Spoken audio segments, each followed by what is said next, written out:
Friend of the cross or the enemy of cross? మిమ్మల్ని అడుగుతున్నా, మీ కడుపు మీ దేవుడా? అంటే మీ సొంత ఆశలు, మీ సొంత ఇచ్చలు, మీ సొంత కోరికలు. అదే టైంలో సిగ్గుపడవలసిన విషయాలు అతిశయిస్తున్నారా? వాక్యం చదవలేదు, సిగ్గుపడు. ప్రార్థన చేయలేదు, సిగ్గుపడు. I'm so busy. ఏంటి బిజీ? సిగ్గుపడు. అదే టైంలో మన దృష్టి ఎప్పుడు చూసినా ఈ నాశనం అయ్యే ఈ లోకం పైనే ఉందా? యేసు త్యాగాన్ని నువ్వు నిజంగా గుర్తెరుగుతున్నావంటే, యేసు కొరకు నేనేం త్యాగం చేస్తానని జ్ఞాపకం చేసుకుంటావు.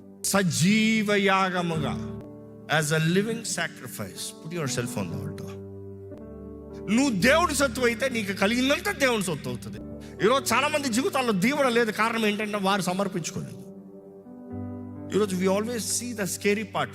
సిలువెత్తుకుని అనుదినము వెంబడించాలంటే నా జీవితంలో నష్టము, కొదువు, శాపము ఏముండదు, చీ బ్రతికి ఉంటుంది అనుకుంటారా? వాక్యం చూస్తే యేసు ప్రభు, తండ్రి ఈ భూమి పైన నన్ను మహిమపరిచిన రీతిగా వీరిని నా యందు మహిమపరచు. You see, there is always glory from God. Do not be an ambassador for the enemy, be an ambassador for Christ.